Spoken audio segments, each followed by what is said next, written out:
Welcome to Live Daf, your online Daf Yomi Shir. Shalom Aleichem, welcome back to today's Daf, which is Eruvin Daf Nun Hey. We are 11 lines from the top of the Amud. Says the Gemara, Tana Rabbanan, we learned on a brayso. Keitzad ma'aber nesa'ar. How are we meant to make ibur to a city? We began the perek with this question, Keitzad ma'aber nesa'ar, back on Nun Beis Amud Beis. The point is that we're trying to establish the municipal boundaries of a city, and then from there we're going to establish the tchum territory, 2,000 beyond the actual boundary of the city. Now, ibur of the city means that we stretch the boundary of the city itself up until its farthest point. So if we have a city which has a house protruding from the city, or a watchtower, or the remnants of a structure, so even though it's only coming out on one side of the city, so we have the eastern side of the city, only one portion of it has something sticking out, we stretch the city up until that point. We stretch the boundary of the city up until the furthest point out. It says, we draw a line going near that house parallel to the city, and the city has been stretched up until that point. So this applies to any time where the city doesn't have boundaries which are straight lines. You have bumps, you have protrusions. We're meant to create those lines around it, box the city in, not necessarily a square, it could be a rectangle, but we're meant to create straight lines along its border, to create four corners, 90-degree corners, and box the city in that manner. That creates the boundary of the city itself. And beyond that, we have the tchum of 2,000 amis. Again, says the Gemara, Tana Rabbanan, Keitzad ma'aber nesa'ar. What is an example of this halach? Arucha k'moishi. We have a city which is long, so the boundary of the city is comprised of straight angles of lines, but it's a long city, it's a rectangle, it's not a square. K'moishi, we leave it alone. We don't need to square it. Even if it's long, even if it's rectangle, it's okay, as long as it has straight boundaries. Agula, however, if it's a round city, then we create those corners. We put it into a box, and the box becomes the boundary of the city. Mirobas, if it's already a square city, in there's no need to create corners around it. Let's take a look at Rashi inside. 6 lines from the top. Agula oisn lazavyes. Explains Rashi. If it's a round city, we create a box around it, a square. So that when he begins to calculate the territory of the tchum, the 2,000 amma beyond the city, when he calculates it from the corner of the city, so it's a round city. We don't calculate the tchum from the actual wall of the city, from the round portion. Rather, you add a square. So we go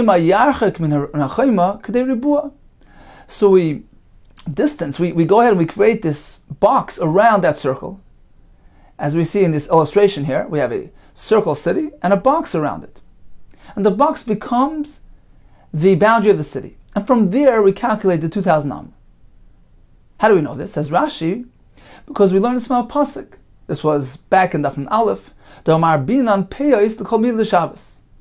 Because in all matters pertaining to Shabbos, we apply the concept of peyos. We make those straight line boundaries. So a round city must be squared first in order to be established as the municipal boundary, and then we add the tchum beyond it. And then he goes and calculates the 2,000 amma from those corners. He's going to actually gain now.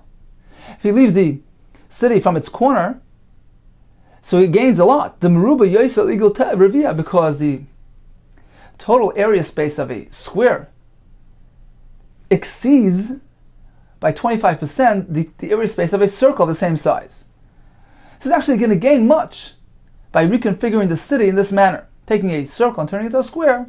It gives him a lot more room to walk, because he can first get to the corner of that square, without any concern. That's not even a tchum, that's considered to be within the city. And then from there, he has 2,000 amma beyond. Says the next Rashi, Merubas, this city has already been squared. We don't add corners. It seems to be an obvious statement. Come on, fires. The Gemara later will explain the point of this halach. Continues the Gemara inside. So let's say the city was wide on one side and narrow on the other. It was a triangle. We view it as though it's been equal, as though it's equal on all sides, meaning we view it like a box. We broaden the narrow part of that triangle and we create this virtual box, and that's considered to be the boundary of the city. Let's say we had a city and there was one house protruding from it. Kimin pigum. Pigum was a watchtower or something like that in the wall of a city which would stick out of the city. So if let's say we have a house which is protruding from a city like this pigum, or let's say it wasn't just one house, but you had two houses protruding out of the city. So if you have a city, and let's say to the east of the city you have a house protruding, that's bayis echad, and shnei batim would be having another house protruding coming out of the east side and the other side of the city, but both coming out to the same direction to the east. So what do? We extend the city up until that outermost point of those houses. Roin oisan, we view those houses kilu chut masuach alein, as though there is a line drawn from one house to the other. So going from one house to the other, and the city extends up until that line. So that line, which is running from one house to the other, which is now parallel, that line is parallel to the city. So the city extends up until that line. The eastern portion of the city has now been extended up until the end of those two houses. And from there on, we calculate the 2,000 amma boundary for the Tchum Shabbos. Continues the Brisa. Let's say the city was situated like a bowl, a semicircle. Oikimin gam, or in the shape of a letter gam, which was a Greek letter, like a L. So we have the city shaped either like a semicircle, like the bow and arrow, or like an L-shaped city. So you only have the houses going along the L, but in the middle it's empty. So what do we do there? Roy and Isa, we visualize the city as though it's completely filled up with houses. We view the space inside this bow, inside this semicircle, and likewise the space inside the gam, inside this L, as though it's filled with houses and courtyards. So the L is considered like the outline of the city. The bow, the semicircle, is considered like the outline of the city. And everything within it is as though it's completely filled. And from this virtually filled city, we go ahead and we calculate from there 2,000 amma. So you don't calculate from the actual houses of the L or of the semicircle. Rather, we view the L as though it's filled with houses. This whole entire area is filled. And we calculate from there 2,000 amma. Continues the Gemara. Amar. So we just learned arucha k'moishi. If we have a city which is shaped arucha, long, we just leave it as is. So as we explained, we're speaking about a city which has straight boundaries, straight lines, but it's not a square city. Rather, it's a rather long city, a rectangular city. The Brisa says we just leave it as is, we don't reconfigure it. There's one pshita. Why would I think otherwise? If it doesn't need to be reconfigured, why go ahead and change things? Says the Gemara Leitzricha, apparently we're speaking the Aricha Ktina. It's long, but it's narrow. Perhaps I would think Litin la Pusya Aurka. Perhaps I would go ahead and need to widen the width, the narrow width, in accordance with the length. so that it corresponds to the length, so it's a square city. Perhaps that's required. Kamash Malon, there's no need to do that. We just leave it as is. Because the point here is that the boundaries are straight lines, and therefore there's no need to go ahead and tamper with the city. The Brisa said, Merubas, if the city was already square, ein oisn lazavyes. We don't go ahead and add corners. So pshita, isn't this obvious? Apparently we're speaking the Merabah. Although the city is square, but it's veloy Merabah b'rubo olam. The angles of the city don't correspond to the directions of the world, meaning it's not aligned with the direction of the olam. So you have the eastern border of the city, which is not aligned with the eastern direction of the world, of the earth. Mao the Tema, perhaps I would think, you have to go reconfigure the city so that it aligns with the world. L'raba b'ribu olam. You need to square it in a way which it's going to correspond to the ribu of the world. Kamash Malon, Brisa says, no need to do that. Why would I think otherwise? Because actually we're going to learn Daf Nun Vav that a city which is not yet square, you need to go ahead and square it. How do you square it? B'ribu olam. In a way where it corresponds to the world, that the eastern portion of the city is facing the eastern portion of the world, etc. But that's when you're going ahead and reconfiguring a round city. But if it's already square, you don't tamper with it. You just leave it as is. If it's square, you leave it as is, even though it's not directly aligned with the world. The Brisa said, Haya bayis echad yoytze, kimin pigum. If you have one house protruding from the city, or you have two houses doing the same, what do? You stretch the city over to the outermost point, to the end of those two houses, and that becomes the boundary of the city. From there, you calculate 2,000 amma. Ask the Gemara Kash, Hash the bayis echad. Amris, if the Brisa tells us that if one house sticks out of the city, that's already sufficient grounds to stretch the boundary of the city and establish it at the end of that home. Now, once you've told us that even one house has the ability to do that, then why do you need to add the example of two homes which are protruding in the same direction, where you're going to go ahead and stretch the city over to the end of those two homes? Isn't it self-evident? Hashta bayis echad amris. If you tell me the halacha applies to one house, shnei batim mebayeh, is there a need to stress that this will happen even by two homes? Certainly, if one house has the ability, two houses will do the same. So why does the Brisa need to repeat this halacha? Apparently, the Brisa is speaking mishtei ruchos. When the Brisa speaks about two houses which are extending from the city, the Brisa is referring to two different directions. So we have the city, and we have one house protruding from the east, and one house from the west. So it's two separate directions, right? One house going this way, to the right, one house going to the left.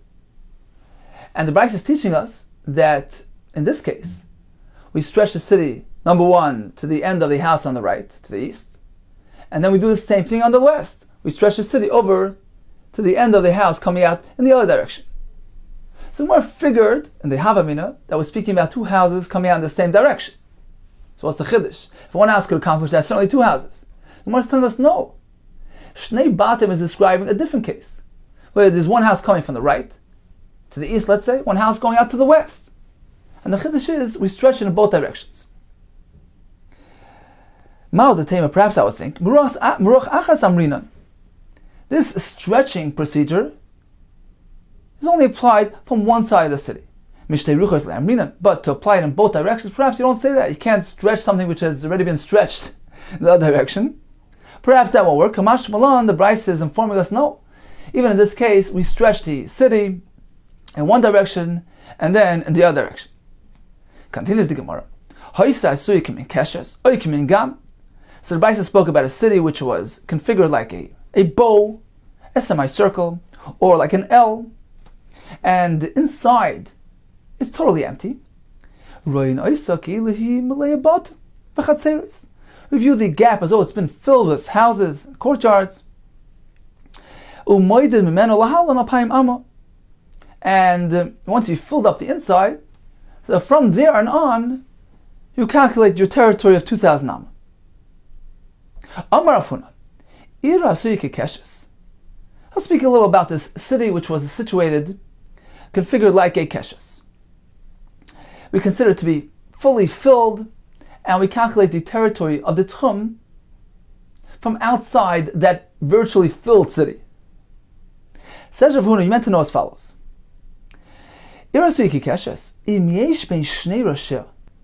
the space between both tips of the bow, so the bow has two heads, two tips, if the area between, this distance between the two tips is less than 4,000 amma, which is less than 2 tchumen of Shabbos, then they're close enough, they converge, and we can combine them together, and now we run a virtual string, a bowstring, from one tip of the bow to the other tip on the other side, and that virtual string, which is called a yeser, that string combines with the keshes, with the bow, to create an outline of the city. And anything within it is viewed as though it's filled up. That's the actual city, and the tchum is measured from the string and beyond, because the string itself is considered to be the outline of the city. So that's only if the space, the distance between the two heads of the keshes is less than 4,000. In that case, moidedin lo min hayeser, we calculate from the string, the bowstring, and beyond. Vim lav. But if the distance between both tips of the keshes are 4,000 or more, in which case they're too far apart to connect, moidedin lo min hakeshes, we can't run that virtual string from one side to the other and consider that as the outline of the city. The two tips of the bow too far apart. In which case we can't view the entire area as though it's filled with homes, and we are moided from the keshes itself, from the built portion, from the actual city. That's where we calculate the tchum, from the actual homes of the keshes. Now, how do we get to the number 4,000? Let's see Rashi inside, just 10 lines from the bottom. Says Rashi, right in the middle of the line there, Bein Beis Rasher, Hainu Oirech Makam Yeser. The space, the length of the yeser, of the rope, the virtual string running from one tip of the bow to the other, if that distance is Pachait Midal Dalafim, less than 4,000, what does that accomplish? Shetchum Roisha Zeh Nivla B'sech Tchum Roisha Acher. That's going to create a situation where the boundary, which originates from one tip of the keshes. So for instance, if he goes out of the city by way of the tip of the bow, one of the tips, let's say the right tip, and he heads towards the left, towards the other tip. How much does he have? How much allowance? 2,000. So now he begins walking, and he stops at 2,000. And if he begins from the other side and walks towards this side, 2,000, those two tchumen, those two territories of 2,000 each will converge, will overlap.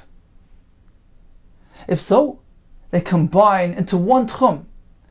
Both heads of the keshes will now merge together, be considered one tchum, one entity, and one city.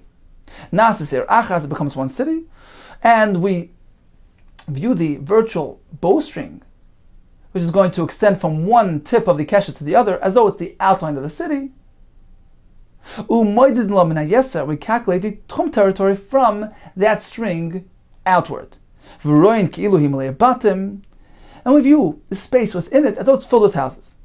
That's only if it's within 4,000, in which case the two ends of the keshes will converge. But if it's more than that, they're too far apart. We can't combine them, join them together. Then we can't create this outline, and the only thing we have is the built portion of the city, the actual semicircle. And we calculate the tchum from the homes in the keshes. Each person calculates from the doorstep of his house. V'chalal ha'ir ha'chalak she'emei batim min amidu.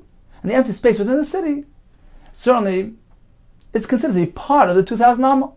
We don't apply this formula of creating this outline filling with houses if the distance between the two tips of the keshes are too far apart. Continues the Gemara. Umi amar Rav Huna hachi. Is that so? That 4,000 is the limit? It needs to be within that amount in order for us to merge them together. Va'amar Rav Huna. Didn't Rav Huna tell us? In a similar situation, we require a different type of number. We have a walled city, and the chayma was breached. Not only was the wall breached, but some houses were eliminated. So now you have a gap running right in the middle of the city. You have two parts of the city, one to the right, one to the left. How could we connect those two parts of the city to be considered like one entity? Says Rav Huna, you must ensure that the gap between the two portions of the city is no greater than b'meya ve'arba'im va'achas u'shlish. It can't be larger than 141 amas and a third. How do we get to this number? We learned earlier in the Masechta about the concept of beis sa'asayim. If we have an enclosed area which was not enclosed for dira, for residential purposes, then the only way you can carry within it, the only way we consider it to be a proper sayachid is if it doesn't exceed, the area space doesn't exceed beis sa'asayim, a place where you plant tusa, which is 100 amas by 50 amas, which was the shear of the Chatzar Mishkan, which was used by the Chachamim as a formula, as a benchmark for a maximum shear allowance for this type of enclosure. So if it's within that amount, it's still considered to be suitable for personal use and a proper sayachid. If it's too big, so we view it like an open area, like a karmas, you cannot carry within it. Now, the shear is 100 amas by 50, so if you square that, it is 70 and 2/3 amas by 70 and 2/3. We call that a karfif. Karfif means a storage area. It's not really a residential area, it's a storage area. So Rav Huna tells us that a city is meant to have some storage space outside of it. And that's considered to be an extension of the city itself. It's considered to be part of the din of the city. So now we have the city which was breached right down the middle, and created a gap, an open space, uninhabited area between the two parts of the city. So the only way we can connect the two parts of the city and regard them as one, meaning the entire area would be like 4 amas, and then you calculate the 2,000 amas beyond this combined city. The only way we could connect the two parts is if the space in between them is no greater than 141 and a third, which is twice the share of a karfif. Right? It's twice 70 and 2/3 amma. How does this work? Because the city needs a karfif. So every portion of this split city is considered like its own city. And we apply a karfif to this city, a karfif to this city, meaning that this empty space of 70 2/3 is considered like an extension of this city. It's a storage space. It services the city. Likewise to the other city. And the city is considered as though it extends into that storage space. So if the space in between doesn't exceed 141 and a third, which is a share of a double karfif, one per city, then it's as though those two cities converge, combine into one entity. So that was Rav Huna's halacha. If we have a split city, you must make sure that it's within this share, 141 and a third, and that connects the two things. It doesn't speak about 4,000. How is this consistent with Rav Huna by us, who tell us that this rainbow city can be connected provided the gap is less than 4,000, which is so much more than 141 and a third. So which one is it? Is it 141 or 4,000? Amar Rabba bar Ula, like Kasha. The answer is like this. We're speaking about two different types of arrangements. Kan ruach achas. Our discussion of the keshes is describing a city which is really connected properly on one side. It's a continuous entity. It's a rainbow. The only thing is that on one side, there's a gap. Beruach achas. On the empty portion of that rainbow, there's no connection. So it's only disconnected on one side. The Rav Huna maintains that over here it's much easier to connect and consider this whole thing to be one entity, provided the tchumen coming from both directions converge and connect with each other. Why? Because we're dealing with an already connected city. So in order to properly connect it, create this complete outline, that the yeser, the bowstring, should be considered like the outline, then as long as the two sides of that connected city are close enough, it becomes one merged entity that's considered to be like the outline of the city, it's considered to be filled, etc. So as long as it's within 4,000, in which case the tchumen converge, that's okay. The other case of the Maseches Eruvin was describing a city which was completely split into two, it was completely severed. There was a gap running all through the city from one side to the other. It became two separate entities. There's no connection whatsoever. Two separate entities, two separate cities, can only combine if they're within this 141 configuration. By applying a double karfif formula, you're going to attach these two cities into one. So here you're looking to do more. You're looking to take two separate entities and reattach them? That's more difficult. That only will work if you apply the formula of the double karfif. Says the Gemara, okay, umay kamashmalan. So what is Rav Huna's chiddush there? You have the split city, we apply a karfif to each one, and if that brings them together, then fine, they can converge and become one city. What is he teaching us? The nois and karfif lazu, the karfif lazu, we apply a karfif to each city? Is that the chiddush? Ha'amra Rav Huna chada zimna. He already taught us that halacha elsewhere. This nan, nois and karfif li'ir. Divir Rameir. V'chachamim oimrim lo amru karfif ela ben shtei ayoris. Let's take a look at Rashi up on top. Nois and karfif li'ir. Kishabot limdei dat chumen. When he takes a look at a city and he'd like to establish the tchum of the city. So where do you begin from? Maniach li'ir, he leaves over a service space. Aver shel shivim ama v'shirayim. He begins from outside that karfif area. We have the city, and next to it he leaves a space, a karfif, a storage area to service the city, which is 70 in shirayim, 70 and 2/3 amma. Shu ki'ir.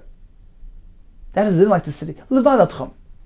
Aside from the tchum, meaning the tchum begins outside that service area.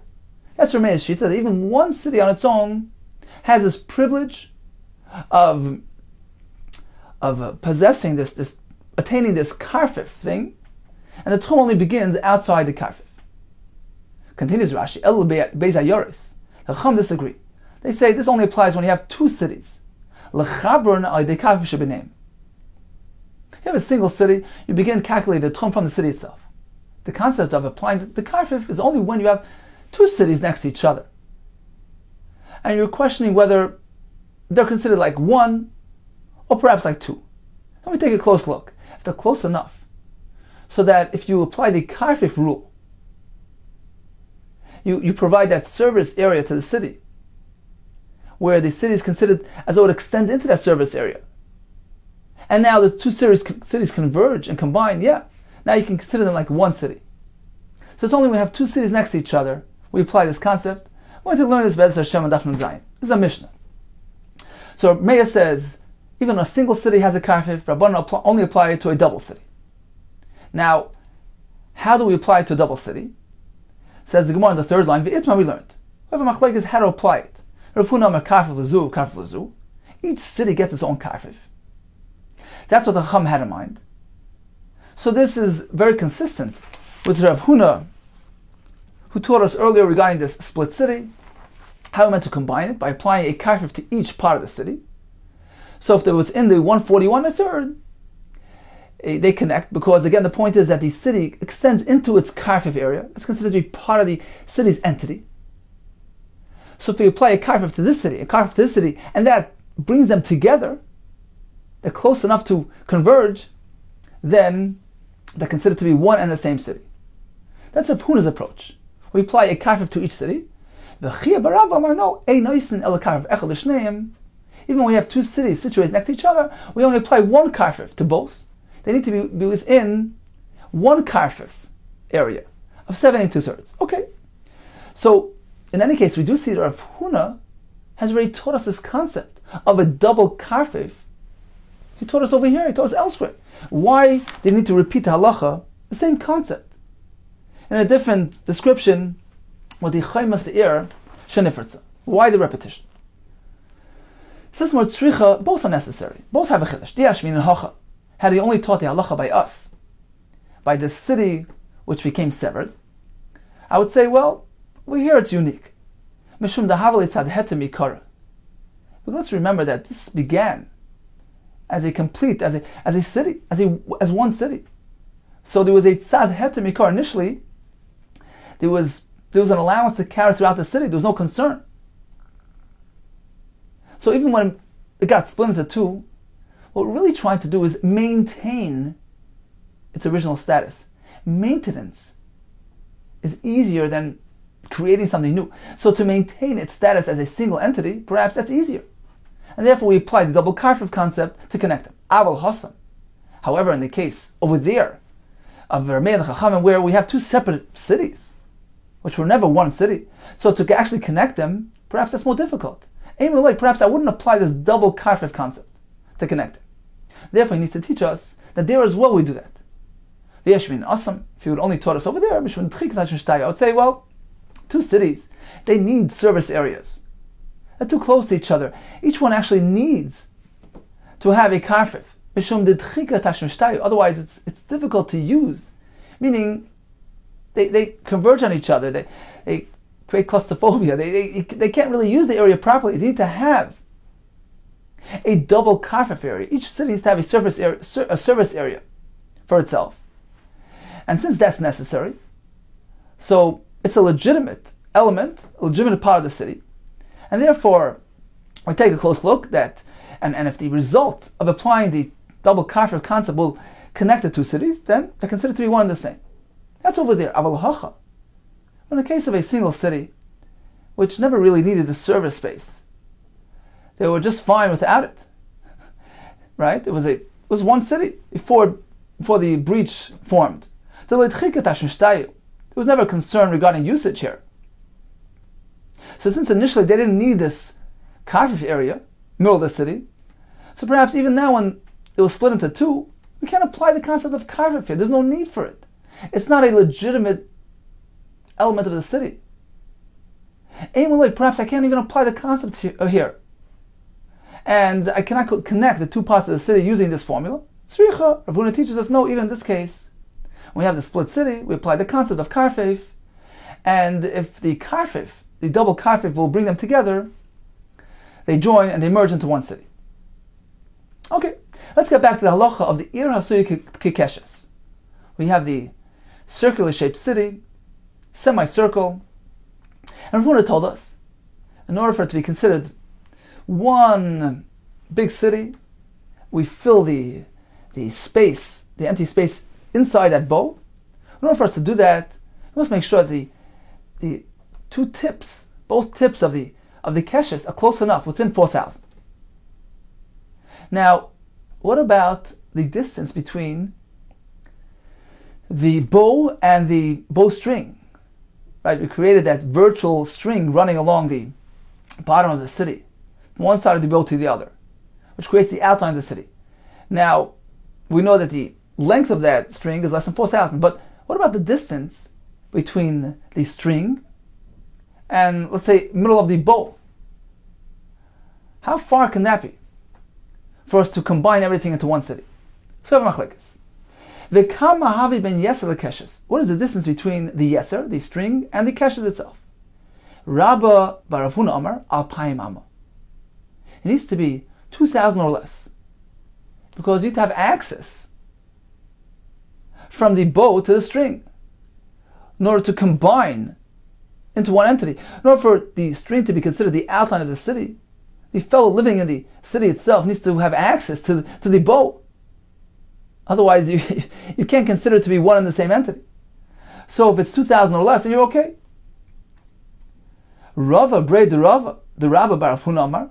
So this was his son, the son of the previous mandamar. He says, no. Afilu yosem alpayim amma. Even if the area is larger than 2,000 amma, in which case you can't directly access the string from the bow. it's still okay. Why? Amar Abaye, Kavasei de Rava, Brei de Rabba Rav Huna Mistabra. This approach seems to be correct. Even if it's so far apart, you can still consider the string as the outline of the city. It's all one and the same. Why? Because he can access the bow regardless. The boy, because if he wishes, Hadar Asi Derech Batim. He can come around by walking through the houses alongside the bow itself. So although he doesn't have direct access from the crest of the bow straight to the string, which is beyond 2000, beyond the Tchum Shabbos, but he can access it through a roundabout way. How? He just walks along the semicircle through the homes until he gets to the tip of the bow, and then makes a turn over to the bowstring, which he can traverse. He can go all the way from one side to the other, as we learned before. We're speaking within 4,000. So the entire bowstring is considered to be one tchum. So since he has access all along the bowstring, from anywhere in the keshes, be it a roundabout route, that's fine. That's also considered to be okay and adequate, and we consider the entire area to be one and the same entity. The string forms the outline of the city, and anything within it is considered to be filled up. And the city itself and the tchum is from the outline and beyond. Okay, so in summary, we learned about an ir hasui kekeshes. Rav Huna tells us that between both heads of the bow, we need to have less than 4,000 amma, in which case they converge. They're considered to be one and the same entity, and we form an outline of the city right there. The bowstring forms the outline of the city, and anything within it is considered to be city. What about the distance between the yeser, this virtual string, and the keshes itself? How far can that be? You have a machlekes. Rabbi, the son of Rav Huna, says 2,000 or less. It needs to be accessible on Shabbos for it to be considered the outline of the city. His very son says, Rava Brei de Rav Huna says, no, even if it's greater than 2,000. Abaye explains because, in any case, he has access to it through the homes built along the keshes itself. Rav Huna tells us if we have two cities, or if it's one city split into two, we'd like to combine them into one and the same entity. So we take a close look and we discern the distance between the two parts, or the two cities, to be within the shear of a double karfif, which is 70 and 2/3 amma times 2. So we apply a karfif to each city, in which case that's considered to be the extension of that city. And if that causes them to converge, we combine them into one, and they're considered to be one and the same entity, one and the same city. Continues the Gemara. So Mishnah told us that we extend the municipal boundary of a city up until its farthest point. If we have a house sticking out, the city extends until the end of the house, etc. One of the examples were the Gdudiyos, if there were some structural remnants there, 10 tfachim high, they too are included in the boundary of the city. My Gdudiyos, what exactly is this? Amar Rav Yehuda sholosh mechitzes, she'en alein tikra. It's an enclosed area with 3 mechitzes, although there's no roof over it. That's already considered, even that's considered to be a din of a malkam dira, being that it's an enclosed area and is considered to be an extension of the city. Ibailu. So I had the following question. Shtei mechitzes. What if we don't have a fully enclosed area? You don't have 3 mechitzes. We only have 2 mechitzes, but veyesh alein tikra. Mao. What is the halacha here? We have 2 mechitzes with a roof on top. So you don't have the proper enclosure, but it's substituted by the fact that it's covered from above. So it has an advantage. It's properly protected from above, but it's not properly enclosed. So what is the halacha here? Is this considered to be a makam dira, a proper residential area, which can be included in the boundary of the city or not? Tashma, let's bring a raya from the following brayse, which will list for us examples of things which are considered to be makam dira, living quarters, which can be included in the boundary of the city, and the others which are not considered to be living quarters that cannot be included. Elu shemis aber ima, the following can be included in the city. Nefesh, this is a structure built on top of a grave. As Rashi points out, it's meant to accommodate the watchman, therefore it's considered to be living quarters. So this nefesh sheyesh ba arba amis al arba amis, which has the proper dimensions, 4 amis by 4 amis, which is a shear of a makam dira, that can be included in the city. V'hagesher, v'hakever, a bridge, or a Beis HaKvaros, sheyesh ben Beis Dira, which feature living quarters there, ubeis HaKnesses, sheyesh ben Beis Dira lechazan, or a shul, which actually has in it living quarters for the attendant, ubeis Avodas Kechavim, sheyesh ben Beis Dira lekoimrim, or a Beis Avodah Zarah that also happens to have a Beis Dira for the attendants, ve'urvois, these are stables, ve'oitres, storage areas, shebesades, which are out in the field, v'yesh ben Beis Dira, which also happen to have a Beis Dira, v'arbugana shebeseicha, or these huts in the field, v'abayis shebayam, or a house sitting out on an island near the city. Hare elu mis'abern ima. All these are considered to be connected to the city, and the municipal boundary of the city includes them all, provided, of course, that they're within 70 2/3 to the city. The following are not included in the city. Nefesh sheniferta mishtei chaseh elach ve'elach, the structure on top of the grave which was breached on both sides, so only has two mechitzes. Or v'hagesher, a bridge, v'hakever, a Beis HaKvaros she'ein la Beis Dira, don't have living quarters. Ubeis HaKnesses she'ein la Beis Dira lechazan, Beis HaKnesses does not have living quarters for the attendant. Ubeis Avodas Kechavim she'ein la Beis Dira lekoimrim, does not have living quarters for the attendants. Va'urvois, the stables, va'oitres, the storage areas, shebesades she'ein la Beis Dira, don't have living quarters. Uboyer, this is a round pit, v'siach, a rectangular pit, uma'ara, a grave, a cave, v'geder, a fence, v'shoivach, a birdhouse, shebeseicha, all these things which are inside a field, v'abai shebesfina, a houseboat. Rashi explains, it's not something stationary. It can be included in the city. Today it's here, tomorrow it's elsewhere. It cannot be considered part of the boundary of the city. And elu mis'abed ima, they're not included in the boundary of the city. Okay, so that's the Bryce. Ketani miyas. At any rate, we learned nefesh sheniferta mishtei chaseh elach ve'elach. What is not considered? A nefesh, this structure on top of the kever, which was breached on both sides, only has two mechitzes. Therefore, it's not reckoned with. My love the ikatikra. We're not speaking that even though it has a roof on top, it's still not considered living quarters. So we see, we have clarity to our question. Two walls and a ceiling are not adequate. Says Malay, the lekatrik. No, we're speaking about this structure does not have a roof. So two walls without a roof are really not sufficient to be considered a makam tira. Explains the Gemara bayis shebayam l'maychaz. We discussed a home sitting out on an island near the city. That's considered to be part of the boundary of the city. L'maychazi. What is it useful for? Chazon Ish explains one house sitting on an island apparently was not considered to be a proper makam dira. So why is it included in the city? Amra Papa, it is serving the city. It's serving a storage purpose. They would clear the kalim of the sfina of the ship into that home. Says the Gemara, a cave is not included. Ma'ara clearly tells us that a cave is considered to be part of the city. Apparently that's considered to be proper living quarters. Amar Abaye. You know what Rachi is speaking about? He's speaking where there was a structure built at the opening of the cave, and that structure is a proper structure, but not the cave itself. If that's the case, then why even speak about a cave? Just discuss the building. The building itself is a proper structure. Of course it's included. Just forget about, disregard the cave. If Rachi is speaking about this type of arrangement, then why even mention the cave? It's not part of the equation. Apparently we're speaking that the binyan there is not large enough. It's not 4 amas by 4 amas. It doesn't constitute a proper dwelling space. And it's only with the cave. The cave itself is mashlim, completes the shear of 4 by 4. And that's okay.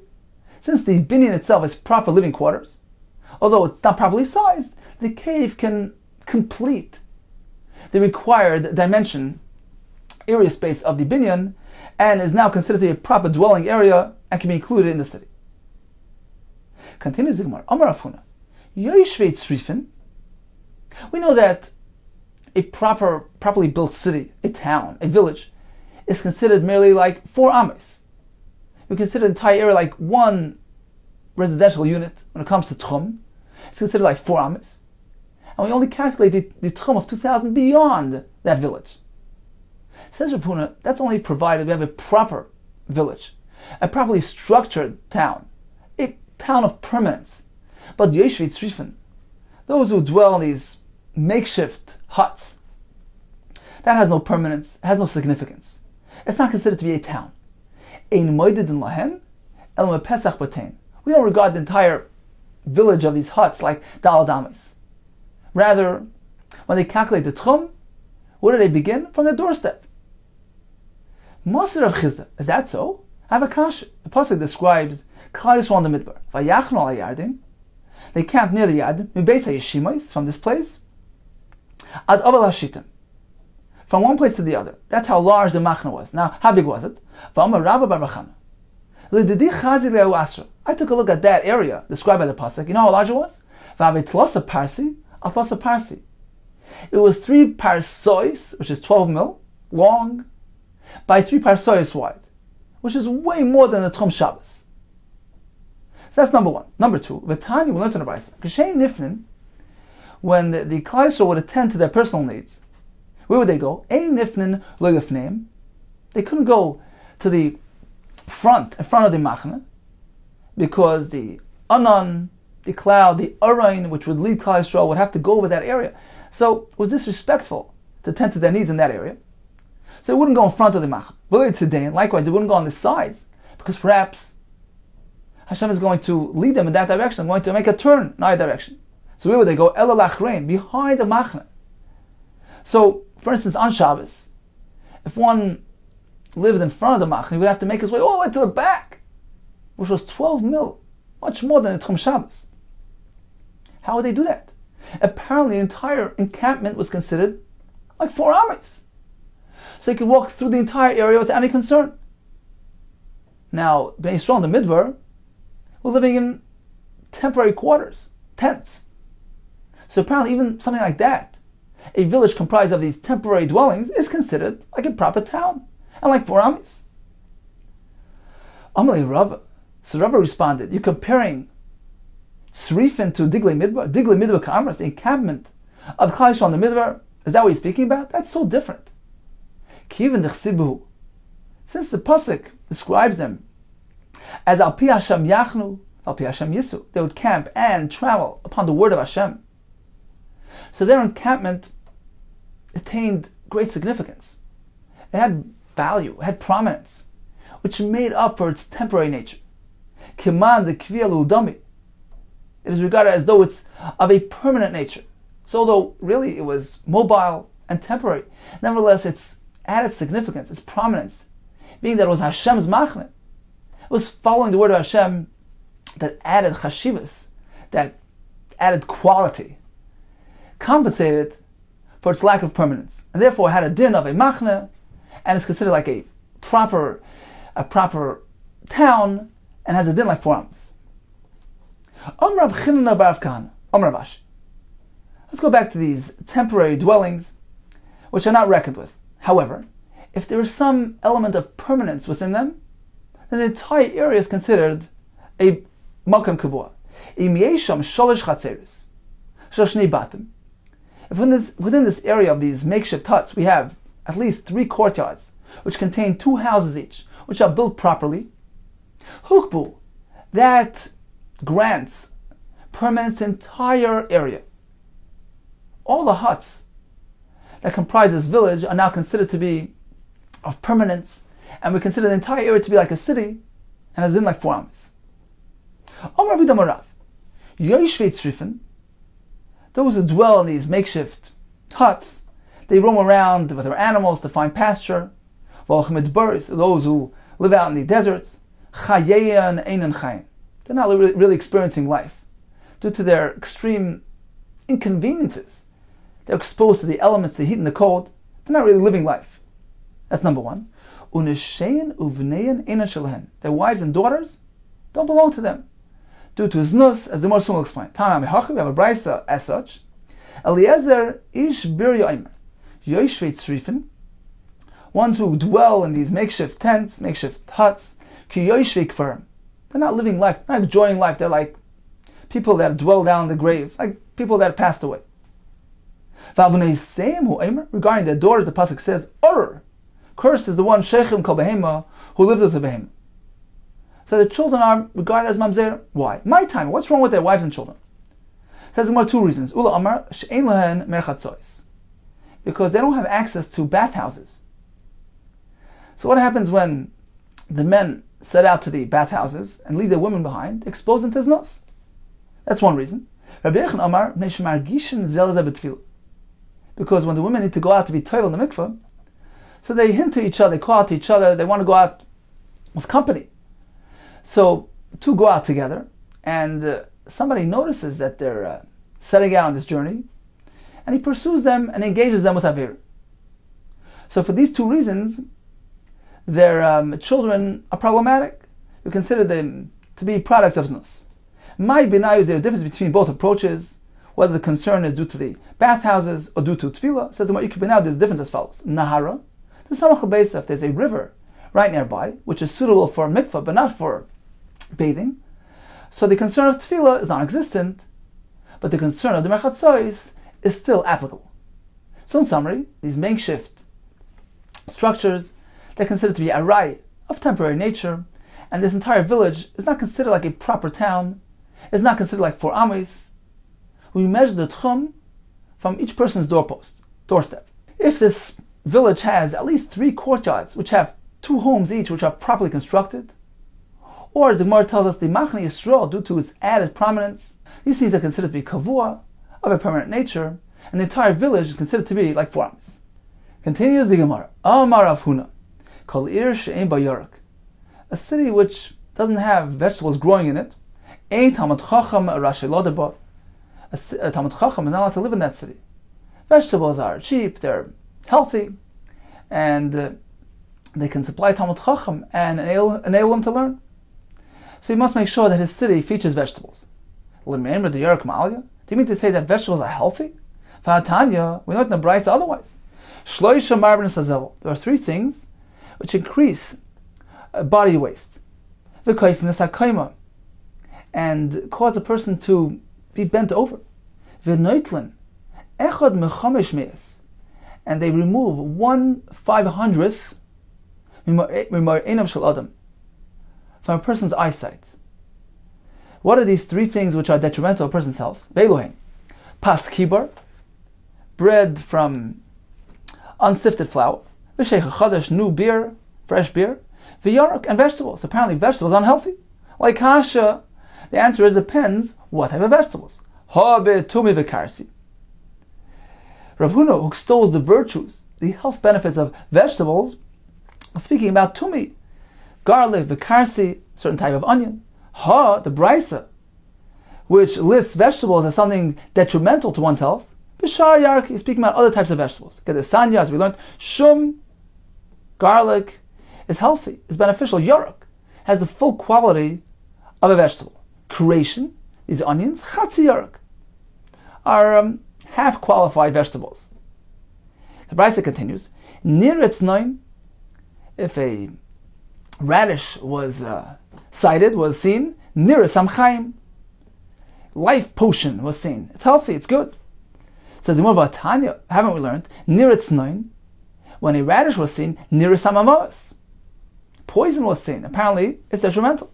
Like Kasha, the answer is depends what part of the radish. Kan ba'alan, the leaves are detrimental. Kan ba'imais, the actual roots are good. Kan mois achama, in the summer they're beneficial, they cool a person off. Kan mois akshamim, in the winter they're no good because they have that cooling effect. Amar v'damarav, kol ir sheyeshua malus amardis, a city which has these steep hills and inclines, it's not too good for a person's health. Adam behema sheba, people and animals who live in the city, mesim b'chatzi yimeim, they die halfway through their lives. Mesim sakadaitach, do you mean literally they die? Ella ema, rather say maskinim b'chatzi yimeim, they grow old early due to their exertion. Amar of Huna Breder Avishua, Hani Mulyasa, these steep inclines, Devei Biri, Udebei Narash, between these 2 towns where he would travel, Askinon, they made me grow old. Okay, time for a brief review of today's daf. We learned that we're meant to extend the municipal boundaries of a city up until its outermost point. We're meant to reconfigure the boundaries with straight lines.